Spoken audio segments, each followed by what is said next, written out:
Chers internautes, bonsoir et merci de prendre le rendez-vous pour cette session d'information. Le gouvernement, lors du Conseil des ministres du mercredi 26 juillet 2023, a décidé de débuter les travaux de réhabilitation et reconstruction de certaines unités de soins de la ville de Bonté. Prévu au programme d'action du gouvernement, ces travaux ont pour finalité l'amélioration des capacités d'accueil et de fonctionnalité, la qualité des soins offerts à la population et la création de cadres de travail adéquats pour le personnel. Les ministres concernés ont été instruits à veiller à la bonne exécution des travaux dans les délais prescrits. Le maire Inoussa Zimé Chabi a réceptionné le mercredi dernier à l'école centre C de la commune de Parakou 4 blocs de latrines réhabilités par l'association Palmier Bénin, partenaire de la mairie. Évaluées à près de 900 000 francs CFA, les latrines, selon le directeur de cette école, étaient dans un très mauvais état. Informé de cette situation, le maire a sollicité personnellement l'association Palmier Bénin pour la réfection de ces latrines afin de permettre aux apprenants de travailler dans de bonnes conditions. Le consul honoraire du Niger, Boubacar Souleymane, a réuni les responsables des ressortissants nigériens des 4 départements du Nord Bénin au siège du consulat honoraire le mercredi 26 juillet 2023 à Parakou. Avec eux, il a été question de visiter les pistes possibles pour limiter les arrestations de ressortissants nigériens, souvent accusés de terrorisme dans les zones à risque d'insécurité au Bénin.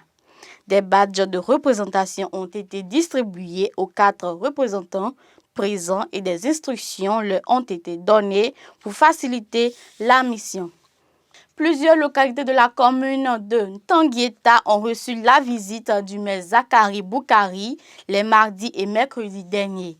Accompagné de ses collaborateurs, l'autorité communale est allée non seulement rendre compte de la gestion de l'opération de lotissement et de remembrement en cours aux populations de ces localités, mais également recueillir les préoccupations de ces derniers en vue d'apporter des solutions possibles. Projet de protection de l'enfant à travers la communication via les médias et le plaidoyer, c'est le thème qui a focalisé les attentions de plusieurs professionnels des médias au cours de la séance de formation organisée par Educo à Natitengou les 25 et 26 juillet 2023. Venus du Borgou, de la Libori, de la Takora, du Zou et du littoral, les journalistes des radios partenaires de Educo ont été outillés sur leur rôle dans la protection des droits des enfants. Et pour finir, la nouvelle igname est déjà disponible sur le marché de Parakou et environ. Cette tubercule, aliment de base de plusieurs communautés du pays et cuisinée sous différentes formes, repousse pour le moment la population à cause du coût élevé. Mais à en croire les experts du marché, elle sera à la portée de toutes les bourses après la fête de l'igname prévue pour le 15 août prochain. Mesdames et messieurs, c'est tout pour cette session. Merci de nous avoir suivis et très bon week-end à vous.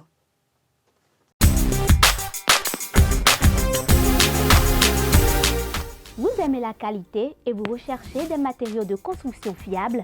Bâtisseur plus Inter est la solution.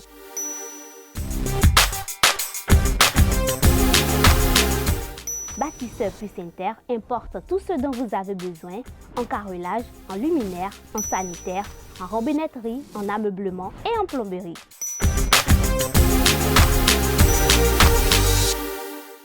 Visitez-nous à Abomey-Calavi, 4e rue après SOS, en quittant Kota pour l'université d'Abomey-Calavi. Infoline 00229 91 77 72 77.